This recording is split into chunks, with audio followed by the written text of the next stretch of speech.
At 10:47 on the coldest Sunday in January, my downstairs neighbor knocked on my door wearing a flannel shirt that wasn't hers and holding a bottle of bullet bourbon she'd clearly already introduced herself to. She didn't explain the flannel. She held up the bottle and said, "The heat went out in the shop. I'm not going back down there until it comes on again, and I'm not doing this alone." That was the first time Veda Solis had ever knocked on my door for a reason that had nothing to do with a package I'd taken in or a question about the parking situation behind the building.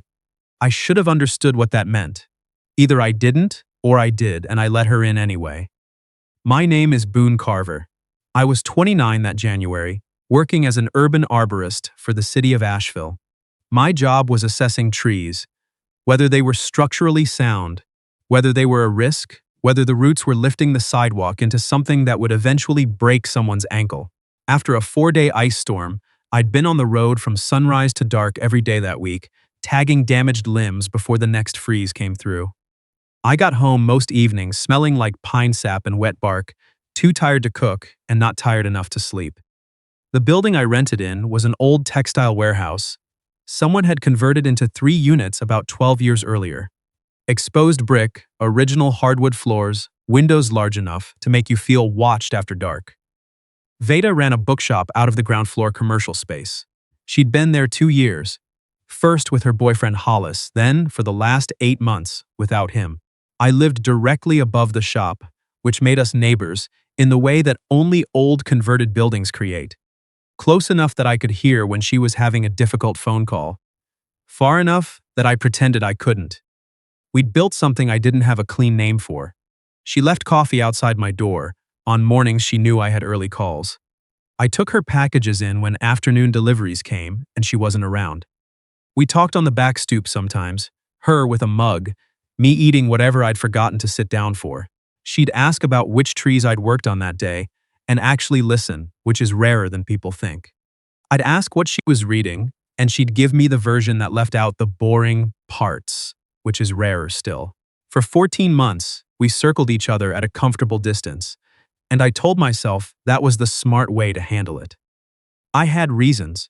I'd ended a 3-year relationship 18 months earlier. A woman named Dara, who was genuinely kind, and who I'd been good with for about half that time. By the end, we were staying together, mostly because we shared a lease and the same friends, and breaking up felt like a logistical project neither of us had the energy for. When it finally ended, I made a decision I called mature. No more relationships built on proximity. No more "we're already here so." Dating someone 2 floors above her kitchen seemed like a creative way to make the same mistake twice. Veda had her own version. Hollis had taken a job in Asheville she'd followed, and then he'd decided the job, and, separately, she weren't what he'd expected. He went back to Cincinnati. She stayed. The city was hers by then, she'd said once on the stoop.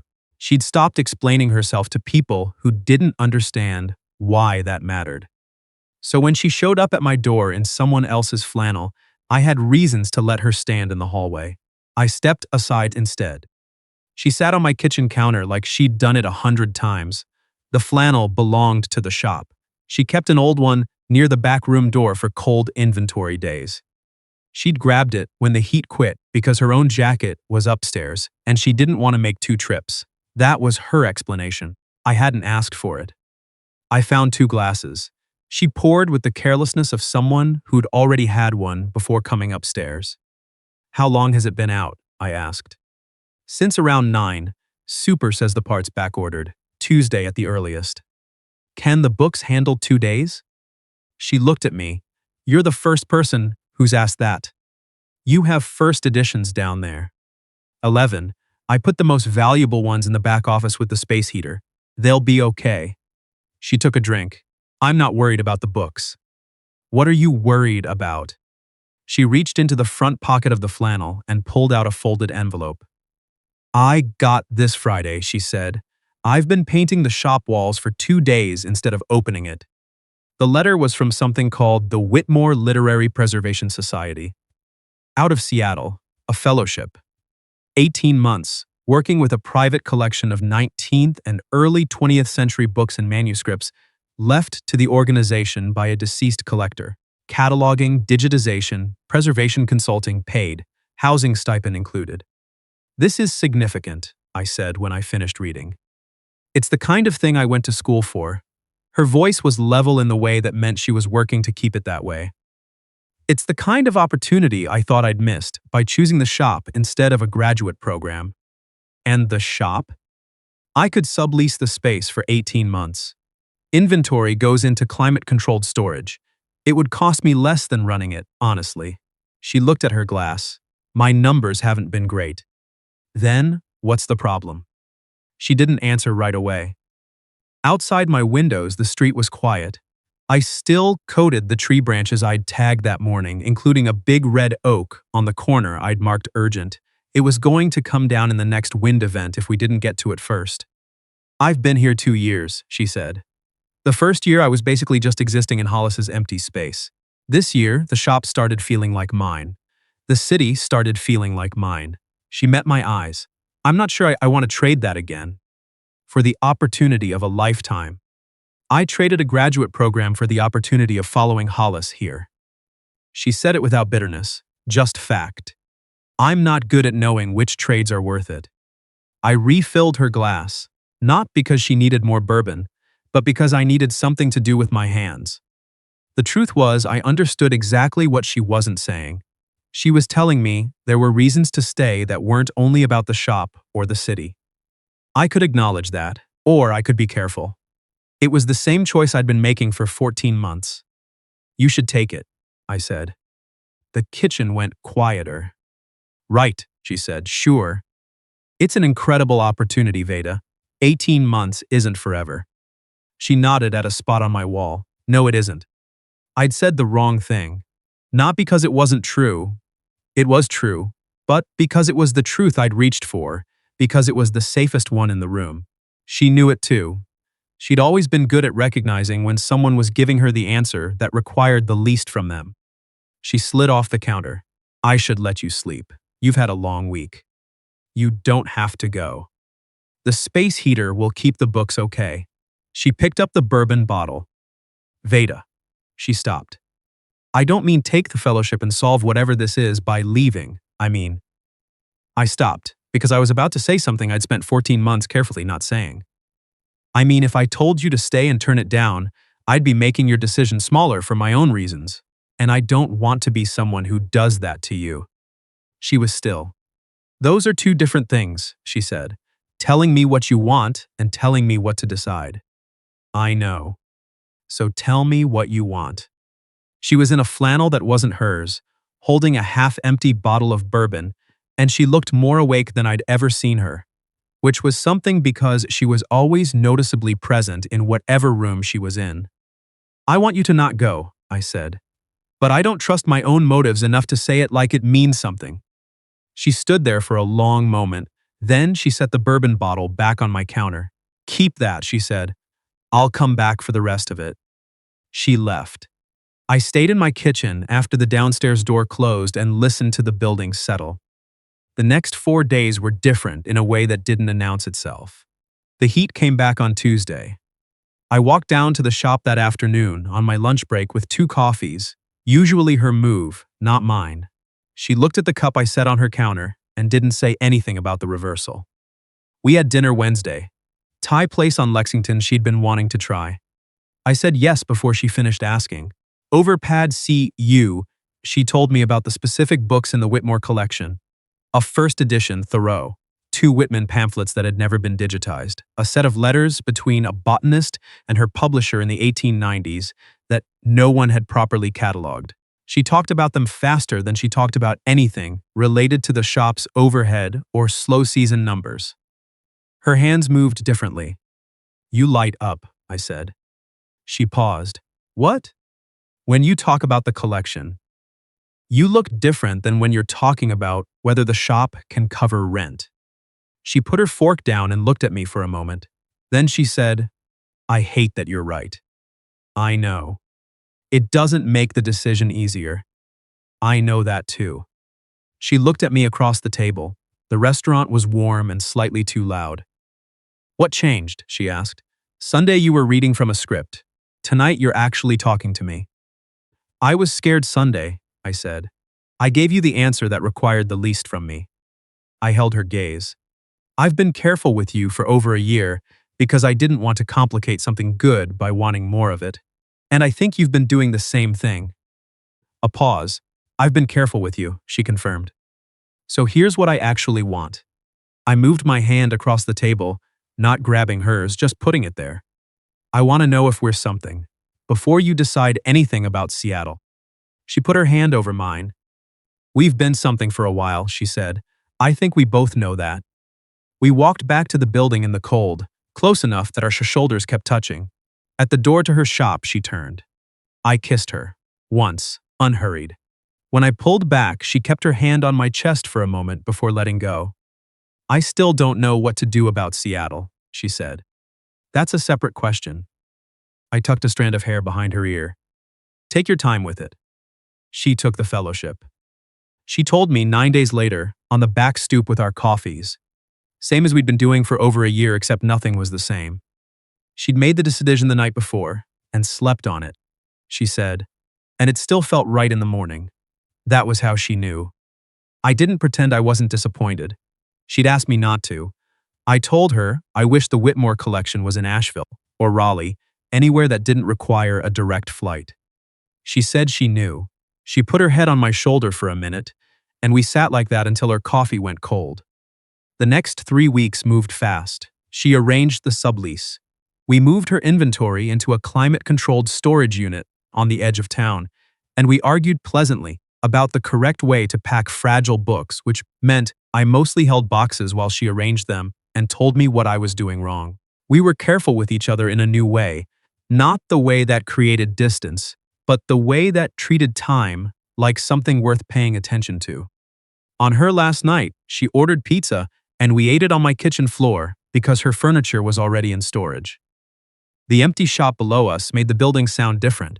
Sound traveled differently without furniture to absorb it. 18 months, she said, studying a piece of pepperoni like it had wronged her. That's not forever. Tell me something honest, she said. I'll visit when I say I will. I'm not going to give you something to hold on to and then get complicated about it when it's inconvenient. My ex Dara hadn't been dishonest. She'd just believed her own intentions more than her actual patterns. I knew what that cost. I don't want to cost you that. Veda looked at me for a moment. Then she leaned across the space between us and kissed me, slower than the first time. When she pulled back, her forehead stayed against mine. Okay, she said, I believe you. I found the bourbon bottle on my counter after she went downstairs to sleep in her empty apartment. She'd left it where she'd placed it 10 days ago. A quarter full, same as when she'd arrived. 18 months of long distance is not a love story. It's a series of practical decisions you make, over and over, until they're habits. It's learning that a 10 p.m. call on her end is fine, but a 10 p.m. call on mine means she's been awake for 15 hours and will fall asleep within 8 minutes of saying hello, and being okay with that. It's knowing which things are worth the 3-hour time difference and which things should wait. I visited in March. She walked me through the Whitmore archive. A climate-controlled room that smelled like old paper, and something she called the smell of time. She talked me through the botanist's letters like someone who'd read them twice and was still finding things. I watched her in that room and thought about the shop, which I liked, and about the way she was in here, which was different from liking. It was how people look when they're doing what they were built for. We had a hard week in August. No specific reason, just the accumulated friction of distance and timing and one phone call where we were both used up and had nothing left. She called the next morning and said, I don't think we should do that again. I agreed. We didn't pick it apart. We moved on. She flew back to North Carolina in October for a friend's wedding in Brevard. I drove up and we had 2 days that felt like a small, complete life. Breakfast at a counter diner on Merrimon, part of the Mountains to Sea Trail in the rain, falling asleep on my couch with a movie neither of us was watching. When she left, I drove her to the airport, and she hugged me at the departure's drop-off long enough that the car behind me honked. 41 more days, she said against my shoulder. I'll be there for Thanksgiving. She pulled back and looked at me like she was checking something. Still? I said I would. She kissed me quickly. Don't be late, she said, and went inside. At 14 months, I told my supervisor, Kent, that I was thinking about leaving. He looked at me across his desk. Seattle? They have trees there, I said. We also have trees, many of them. Seattle Parks has an open arborist position. He was quiet for a moment. Is she worth it? I'd thought about how to answer that in several different ways. What I said was, it's not whether she's worth it. It's that the version of myself who stays here because going there is a risk is a version I'm tired of being. He looked at me for another moment. Then he said he'd write me a reference. I applied in February. They called 3 weeks later. I flew up Thursday for an interview, flew home that night on a red eye because I had a Saturday assessment on an old sycamore near an elementary school that couldn't wait. I told Veda I was coming up, but not why. Just a work thing, which was technically true. They called with an offer on a Wednesday afternoon. Better salary, actual benefit structure, a city I'd never lived in. I stood in my kitchen looking at my counter, where the bourbon bottle had been sitting for 14 months like a reminder I'd decided to keep. I called Veda. She picked up on the second ring. Hey, you okay? I'm good. I have a question. Okay. Is there room for an arborist in Seattle? The pause that followed was long enough that I became aware of my own heartbeat. What did you do? She said, not a question. There's a position with Seattle Parks. They offered me the job this afternoon. I waited. I haven't said yes yet. Another pause. When she spoke again, her voice was slower. The tree canopy coverage in Seattle is actually pretty low for a city its size, historically around 23%. There's a lot of work to be done. That's what I figured. Boone. Yeah? Say yes. I said yes. I moved in early April. Veda helped me find an apartment 6 blocks from hers, close enough to walk to, far enough that we were choosing each other deliberately instead of by default. She met me when the moving truck arrived and we unloaded boxes until 9 at night, then ate sandwiches on my bare kitchen floor because there was nowhere else to sit yet. The floor thing had become our pattern. You know, she said, looking around at the stacked boxes, most people who move for a relationship at least claim it's for other reasons. I told my supervisor it was for the trees. And was it? I picked up my sandwich. The trees didn't hurt. She leaned her head on my shoulder. We ate while the unfamiliar city settled around us. The particular sound of a neighborhood you haven't learned yet. 3 months later, on a Saturday in July, we drove out to the Olympic Peninsula to see the old-growth forest near the Hoh Rainforest. The trees there are 500 years old in places. Red cedar and Sitka spruce tall enough to make your sense of scale stop working. Veda stood at the base of one and looked up without saying anything for a while. I feel like I should apologize to it, she finally said. For what? For being so short. I stood next to her, looking at the same thing. Light came down through the canopy in long, angled columns, the way it does in old forests where the trees have figured out how to share what's available. Veda. Yeah? I'm glad you knocked on my door. She looked at me. With the bourbon and the flannel? With the bourbon and the flannel. She thought about it. The heat going out was legitimately inconvenient. I'm sure it was. I'm not saying I planned it. I know. I'm just saying. She stopped. Her smile arrived the way it always did, a little later than you expected, like it had traveled from somewhere. I'm glad too. She took my hand and we walked further into the trees. That night we finished the bourbon on her kitchen floor. She'd kept the bottle the entire 14 months in Seattle, which I hadn't known until she got it down from behind the extra olive oil and an abandoned bag of coffee. Same bullet, same quarter full, same bottle she'd left on my counter in Asheville on a cold Sunday in January when she'd said, keep it. I'll come back for the rest. I looked at it. You kept it. You kept it first. She poured carefully. We had to make it last. I took it when I packed up the shop. She handed me a glass. I held it up. She raised hers. She'd once told me she'd gotten good at staying after Hollis left, at making a place feel like hers, whether or not the person she'd originally come for was still in it. I thought she was right that it was a skill. I thought she was wrong that it was all she had. What she had was the thing I'd been watching from one floor up for 14 months before I admitted it. The ability to be exactly who she was in, whatever room she was in, and to make that room feel worth being in. She'd done it in a bookshop with difficult overhead and unreliable heat. She'd done it in a climate-controlled archive in Seattle. She was doing it now on a kitchen floor with two mismatched glasses and a bottle someone should have finished a long time ago. I was still learning. She was patient about it. We sat there until the bottle was empty, and the city outside had gone quiet, and we had everything still to figure out, except whether any of it was worth the trouble. That part, we'd already settled.